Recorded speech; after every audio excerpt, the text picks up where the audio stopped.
पाहता विजन महाराष्ट्र न्यूजच्या वृत्तवाहिनीमध्ये तुम्हा सर्वांचं स्वागत। पाहुयात आजच्या ठळक घडामोडी। पावसाळ्यात ज्येष्ठ नागरिकांना आधार आणि आपुलकीची जाणीव करून देणारा मोफत छत्री वाटप उपक्रम यंदाही ठाण्यातील प्रभाग क्रमांक 19 मध्ये उत्साहात पार पडलाय।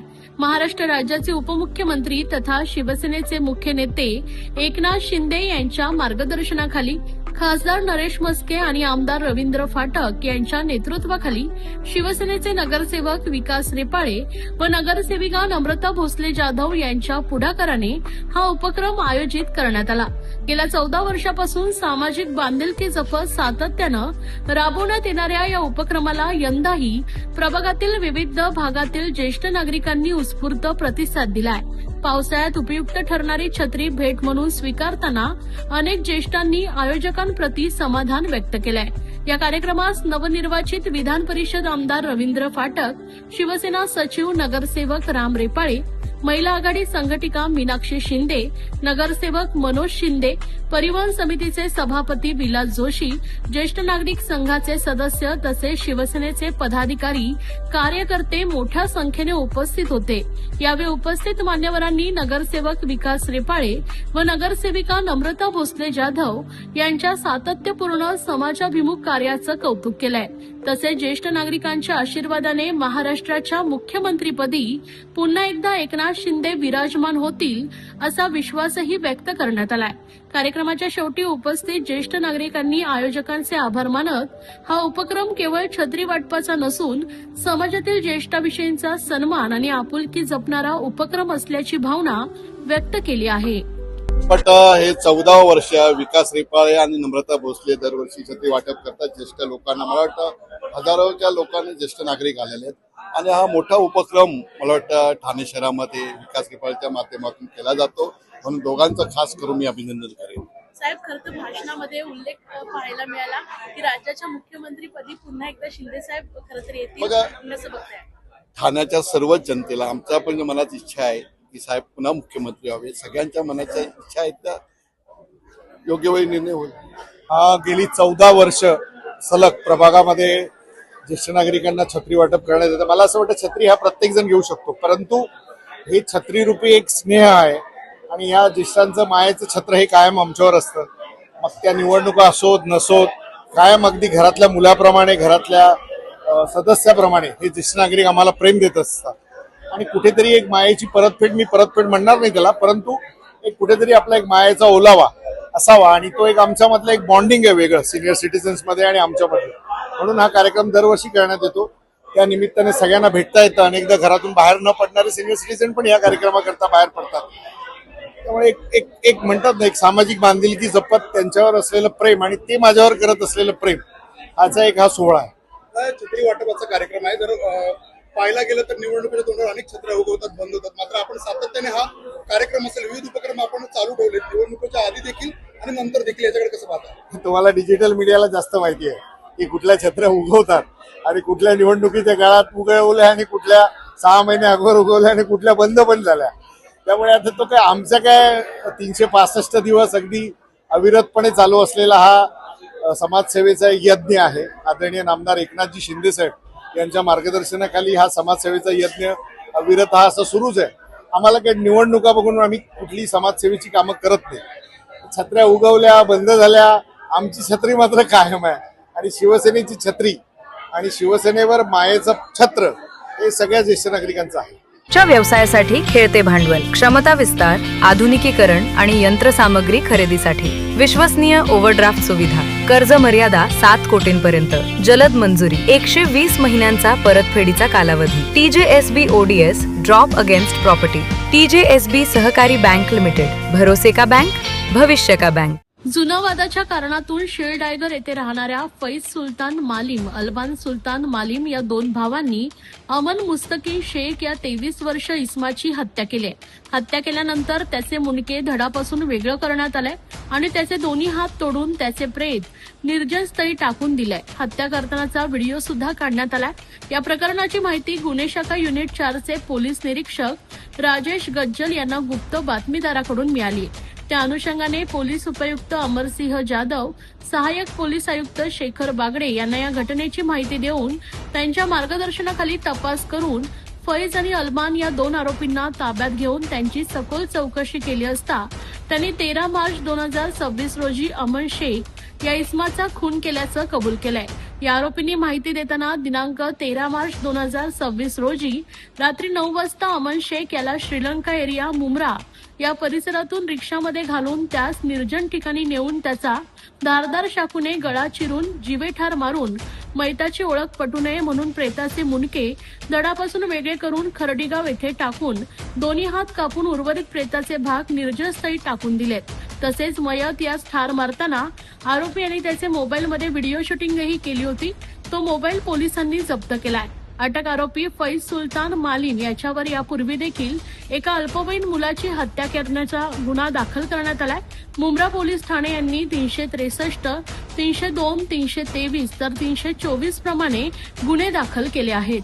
पोलीस स्टेशन मुंब्राच्या हद्दीमध्ये एक अननोन डेड बॉडी मिळाली होती, त्याची कुजलेल्या अवस्थेमध्ये होती. त्या अनुषंगाने मुंब्रा पोलीस स्टेशनला ADR अकस्मात दाखल होता. त्या अकस्मातच्या तपासामध्ये गुन्हे शाखा घटक 4चे पोलीस निरीक्षक श्री गज्जल, API गोसावी आणि त्यांच्या टीमला गोपनीय माहिती मिळाली की सदर माहिती समजू आहे, म्हणजे जी बॉडी मधली होती तो खुनाचा प्रकार आहे. त्या अनुषंगाने युनिटच्या पोलीस निरीक्षक गज्जल आणि गोसावी त्यांच्या टीमने तपास चालू केला. त्या तपासाच्या अनुषंगाने 2 संशयित इसम यांना ताब्यात घेतलं. फैज सुलतान मालिम आणि अल्बान सुलतान मालिम हे दोघे राहणारे शीळबॅगरच्या हद्दीमधले आहेत. त्या दोघांना ताब्यात घेऊन त्यांच्याकडे सखोल विचारपूस केली. त्याबरोबर जे काय पुरावे चौकशीमध्ये निष्पन्न झाले त्या पुराव्याची जुळवाजुळव केली. त्यामध्ये निष्पन्न झाले या दोन्ही आरोपींनी मैताचा खून केलेला आहे. त्या अनुषंगाने काल मुंब्रा पोलीस स्टेशन येथे खुनाचा गुन्हा दाखल करण्यात आलेला आहे. दोन्ही आरोपींना अटक केलेली आहे. आरोपींचा पोलीस कोठे दिनांक 20 तारखेपर्यंत आहे. कारण काय होतं मारायचं? मयत आणि जे आरोपी आहेत त्यांच्यामध्ये 15 मार्च रोजी किरकोळ वाद झाला होता. त्या वादाच्या कारणाने त्यांनी खून केला.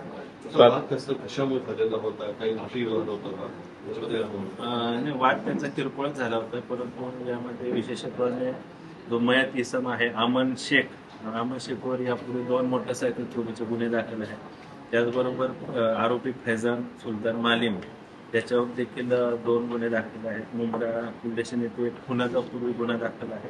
त्याचबरोबर मारामारीचा गुन्हा देखील त्याच्यावर दाखल आहे. आरोपी हे भंडारलीला राहतात, माडाच्या कॉलनी आहे. जवळजवळ तिथं माडाच्या बऱ्याच कॉलनी आहे. सदर आरोपी भाड्याने राहतात. हे श्रीडायगर पोलीस स्टेशनला कुठे माहिती आहे का, NOC आहे का? ज्यावेळी आम्हाला गुन्हे शाखेला माहिती मिळाली की सदर इसमाचा खून झालेला आहे, त्या अनुषंगाने आम्ही तपास करून हा खून झाल्याचं निष्पन्न केलं. किरकोळ हा कारण कळलंय का? कारण की सुविकाळ वाद झाला होता. दोन्ही मयत आणि आरोपी हे दोन्ही गुन्हेगारी पार्श्वभूमी आहे. बॅकग्राऊंड काय आहे? तिघांचं मित्रच होते का तिघं पण? आणि दोघांवर केस होते, ह्याच्यावर पण होती का केस? मयतावर सुद्धा मोटरसायकल चोरीचे 2 गुन्हे दाखल आहेत आणि आरोपीवर यापूर्वी खुनाचा गुन्हा आणि मारामारी गुन्हा दाखल आहे. ते दोघे मयत आणि आरोपी एकमेकांच्या ओळखीचे. सर, कशा प्रकारे हा खून केला? कसं त्या आरोपीने मयताची विल्हेवाट लावण्याचा प्रयत्न केली? चौकशीमध्ये असं निष्पन्न होत आहे की धारदार हत्या तीक्ष्ण हत्याने त्याचा जे मुंडका आहे ते त्याच्या शरीरापासून वेगळं केलेलं आहे. शरीरावर इतर ठिकाणी सुद्धा त्याने वार करून त्याचा खून केला. तर मुंडकं मिळालं का तिथे? नाही, ती बॉडी आपल्याला कुजलेल्या अवस्थेमध्ये ज्यावेळी ADR दाखल झाला अकस्मात होते त्यावेळी त्या कुजलेल्या अवस्थेत मिळाली होती. आणि या तपासामध्ये अजून पुढे आपण निष्पन्न. पोलिसांना सर व्हिडिओ मिळाला का? हे हत्या करताना त्यांनी व्हिडिओ पण काढला होता, तो व्हिडिओ मिळाला? तो तपासाचा भाग आहे. मिळून इतर आरोपी असले या 2 आरोपींना काही इतर लोकांनी किंवा इतर त्यांच्या सहकारी आरोपींनी मदत केल्याचं निष्पन्न होत आहे प्राथमिक चौकशीमध्ये. त्यामुळे अधिक पुरावा जमा करून आम्ही पुढील कारवाई करू. यांचा व्यवसाय काय होता? चोर आहे. व्यवसाय काय होता यांचा? गुन्हेगारी पार्श्वभूमीचेच आहेत, मजुरी करून. Okay sir.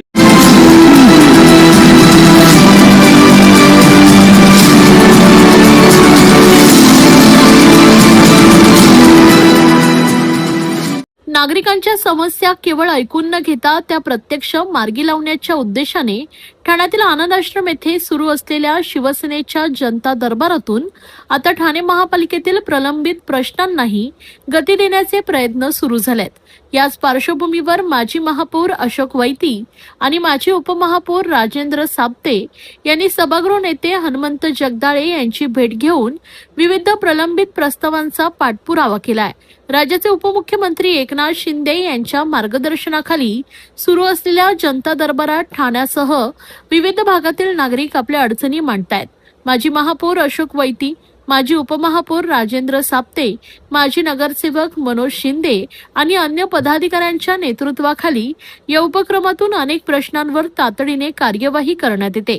सभागृह नेत्यांसोबत झालेल्या बैठकीत कोविड काळात सेवा बजावलेल्या कर्मचाऱ्यांचा प्रस्ताव तातडीने राज्य शासनाकडे पाठवणे, पंच ऑपरेटच्या प्रस्तावाला महासभेची मंजुरी मिळवून शासनाकडे सादर करणे तसेच भांडार लिपिकांच्या प्रलंबित प्रस्तावावर त्वरित निर्णय घेण्याची मागणी करण्यात आली आहे.